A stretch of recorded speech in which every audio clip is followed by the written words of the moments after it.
கிஃப்டாவின் cleanse சேனலை பார்த்து கொண்டிருக்கிற உங்கள் எல்லாரையும் இயேசு கிறிஸ்துவின் நாமத்தினால நான் வாழ்த்தி வரவேற்கிறேன்.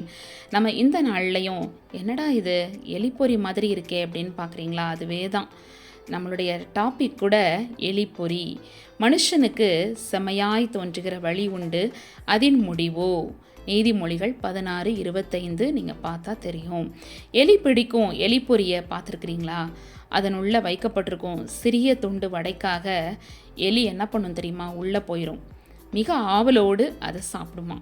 மறு வினாடி அதோ பரிதாபம், அது என்ன பண்ணும்? உள்ளே சிக்கிருச்சு. இந்த பார்க்குறது போல் சிக்கி கொண்டது. கூண்டு முழுவதும் ஓடி ஓடி அலமோதினாலும் கூட அதனால் தப்பவே முடியாது. அது தப்புகிற மார்க்கம் ஒன்றும் அப்படியும் இல்லை. சிறையாக்கப்பட்ட அந்த எலியினுடைய முடிவு இனி மரணம்தான். இஸ்ரவேலில் பிரசித்தி பெற்ற ஞானியான சாலமன் ராஜாவுக்கு சாத்தான் பொறி வைத்தான். அவன் வைத்த இறை அந்நிய ஸ்திரீகள். இச்சை அடக்கமற்ற ஞானி அதில் பிடிபட்டார். அவர் தன் வாழ்வின் முடிவில் சொல்கிறாரு, என் கண்கள் இச்சித்தவைகளில் ஒன்றையும் நான் அவைகளுக்கு தடை பண்ணவில்லை. என் இருதயத்துக்கு ஒரு சந்தோஷத்தையும் நான் வேண்டாம் என்று விலக்கவில்லை. இதோ எல்லாம் மாயையும் மனதுக்கு சஞ்சலமாக இருக்கிறது அப்படின்னு பிரசங்கியில் போடப்பட்டிருக்கு. அப்படி தானே 2ஆம் அதிகாரம் 10-11 வசனங்கள் சொல்லுகிறது. இதை பற்றி நெகேமியா புலம்புறாரு. இஸ்ரவேலின் ராஜாவாகிய சாலமன் இதனாலே பாவம் செய்தான் அல்லவா அப்படின்னு சொல்கிறார் இல்லையா?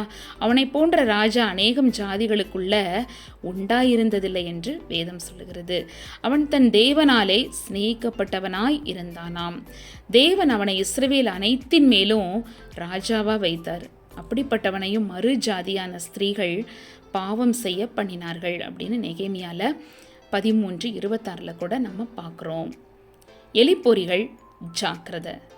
வேதம் சொல்லுகிறது மத்தேயு 6:13, எங்களை சோதனைக்கு உட்பட பண்ணாமல் தீமையினின்று எங்களை ரட்சித்து கொள்ளும் என்று. இந்த நாளில் எப்பேற்பட்ட எலிப்பொறிகள் நம்மை சுற்றி தெரிந்தாலும் பரவாயில்ல, நீங்களும் நானும் சோதனைக்கு உட்படாமல் என்ன பண்ணணும்? நம்மளை காத்து கொள்ளணும். இந்த உலகம் மாயையாக இருக்கிறது, இந்த உலகம் பொல்லாப்பு நிறைந்ததாக இருக்கிறது. ஆனால் இப்படிப்பட்ட உலகத்தில் உங்களையும் என்னையும் தேவன் பிரித்தெடுத்து அவர் வாழ வைத்து கொண்டிருக்கிறார். நம்மை காத்து கொண்டிருக்கிறார். நம்மை பாதுகாக்கிற தேவனாய் இருக்கிறார். எந்தவித சோதனைக்கும் உட்பட்டுறாதீங்க.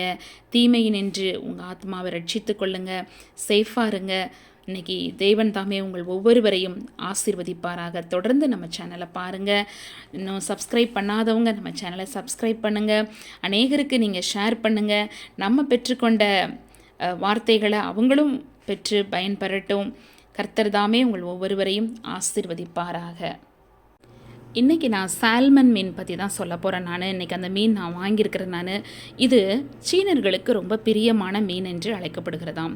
சிலி, நார்வே, பாரோ இந்த மாதிரியான ஐலண்ட்ஸில் அதிகமாக இருக்கிறது. ஆஸ்திரேலியாவிலேருந்து சீனாவுக்கு இறக்குமதி வந்தால் சேருகிறதாம். மீன் ரொம்ப சுவையான மீன், பார்த்துக்கோங்க. அட்லாண்டிக் மற்றும் பசிபிக் பெருங்கடலில் அதிகமாக இது காணப்படுகிறது. வட அமெரிக்கா தான் இதனுடைய பூர்வீகம் என்று சொல்லப்படுகிறது. நன்னீரில் பிறந்து பயணம் மேற்கொண்டு உப்பு நீரில் வாழ்வதுதான் இதனுடைய தன்மையாம்.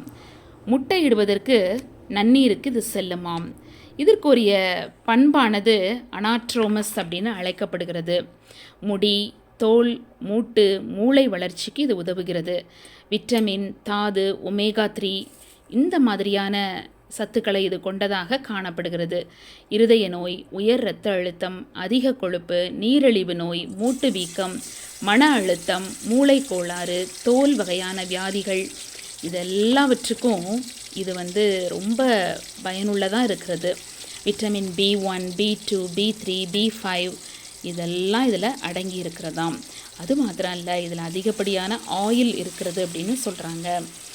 பாருங்கள், இந்த மீன் நம்ம தமிழ்நாட்டில் எனக்கு சரியாக தெரியலை. உங்களுக்கு தெரிஞ்சால் நீங்கள் கமெண்ட் பாக்ஸில் போடுங்க. கிழங்கா மீன் அப்படின்னு சொல்லப்படுகிறது என்று நான் நினைக்கிறேன். இந்தியன் சால்மன் அப்படின்னு அழைக்கப்படுகிறது. இது காலா மீன் அப்படின்னு சொல்லப்படுகிறது. நார்வே, சிலி இந்த மாதிரி இடத்துல இது ரொம்ப ஒரு முன்னணியத்தில் இது இருக்கிறதாக கூறப்படுகிறது. பாருங்கள், அந்த மீன் கிடைச்சா வாங்கி சாப்பிட மறந்துடாதீங்க. இவ்வளவு அதிகமான ஹெல்த் பெனிஃபிட்ஸை இது உடையதாக இருக்கிறது. உங்களுக்கு எந்த வகையில் இந்த மீனை நீங்கள் ஃப்ரை பண்ணி சாப்பிட்லாம், பேக்கிங் பண்ணலாம். நீங்கள் அவன் இருந்துச்சுன்னா மைக்ரோவேவில் போட்டு நீங்கள் பேக் பண்ணி சாப்பிட்லாம். உங்களுக்கு பிடித்த வகையில் நீங்கள் செய்து சாப்பிடுங்க. நான் இன்னைக்கு எனக்கு பிடித்த வகையில் நான் செய்திருக்கிறேன். நான் ஃப்ரை பண்ணியிருக்கிறேன். அது மாதிரி இதுக்கு வந்து சாலட் மாதிரி ரைட்டாக கொஞ்சம் ஆனியன், குக்கும்பர், லெமன் இதெல்லாம் வச்சு நான் இன்றைக்கி சாப்பிட போகிறேன். நீங்களும் இது கிடச்சிதுன்னா கண்டிப்பாக இதை நீங்கள் வாங்கி சாப்பிட மறந்துடாதீங்க. நம்ம சேனலை பார்க்குற உங்கள் எல்லாருக்கும் என்னுடைய நன்றியை தெரிவித்துக் கொள்கிறேன்.